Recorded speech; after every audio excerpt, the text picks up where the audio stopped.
এলোমেলো আমাকে সাজাতে পারো তুমি, বাউন্ডুলে উদাসী মনটাকে বেঁধে পালতোলা নৌকার উদ্দামতায় ভাসাতে পারো তুমি, একমাত্র তুমি।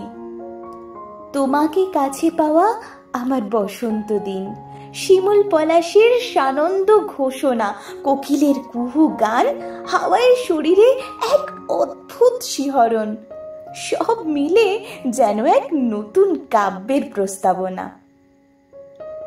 তোমার আমার পরিচয়ের সংযোগ সূত্র রচনা করেনি কোনো স্বজন বন্ধু বা সোশ্যাল মিডিয়া।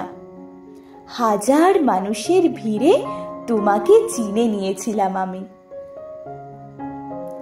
ইদানিং ব্যস্ততা বেড়েছে, দেখা হয় কম, চিঠি লেখার পুরনো অভ্যেসটাও গেছে মরে।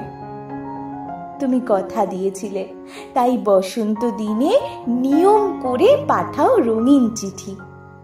যতই সারা বছর কথা বলো, মেল করো, অডিও ক্লিপ পাঠাও কিংবা বাক্স ভর্তি অনলাইন উপহার, তবু বসন্তের দিনে তোমার চিঠি আমার জীবনে এক অন্য উৎসব বয়ে আনে। সারপ্রাইজ ভিজিটে একবার এসেছিলে চমকে দিতে লাল মাটির দেশে। পায়ে পায়ে আমরা শাল গাছের শুকনো পাতা মারিয়ে বহু দূর এগিয়ে গিয়েছিলাম। হঠাৎ খোয়াইয়ের বুকে সন্ধে নামলো। নিভে যাওয়া সূর্যের অস্পষ্ট আলোয় আমরা পরস্পরকে আঁকড়ে ধরেছিলাম। মাথার উপর ঝরে পড়ছিল রঙিন ফুলের শুভেচ্ছা। নাম না জানা কত পাখি গেয়ে উঠেছিল গান। আমাদের প্রাণময়তায় জেগে উঠেছিল আকাশ ছুতে যাওয়া নিস্তব্ধ বনবিথি। তোমার পুরনো চিঠিগুলো এখন পড়ে শোনায় আমাদের হোস্টেলের আদিবাসী মেয়েটি। ও এখন ভালোই বাংলা শিখেছে। চিঠি পড়তে পড়তে ও হেসে লুটিয়ে পড়ে, বলে, দিদিমণি, তোমার মানুষটা বড় ভালো বটে।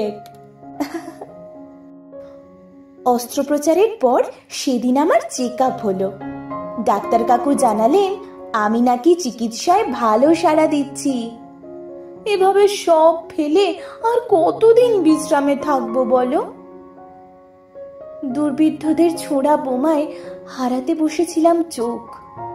যতই বাধা আসুক, দেখো তুমি, আমাদের স্কুলটাকে আমরা একদিন মনের মতন করে গড়ে তুলবই। পৃথিবীতে মানুষ গড়ার পাঠশালা বেশি বেশি করে দরকার আজ। আমরা কি স্কুল, কলেজ, হাসপাতাল, পুরো সমাজটাকে ক্লোজড সার্কিট ক্যামেরায় মুড়ে ফেলবো?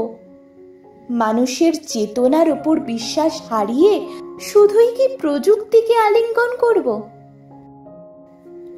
উড়ান বাতিল করে অপারেশনের দিন ছুটে এসেছিলে। আবার আসছো তুমি। আমার বসন্ত দিন আসছে। তাই বুঝি প্রকৃতিও সেজে উঠেছে অন্য মায়ায়। দূর থেকে ভেসে আসছে রবীন্দ্র গান, যেন অমূর্ত থেকে ছড়িয়ে পড়ছে অনাবিল আনন্দ।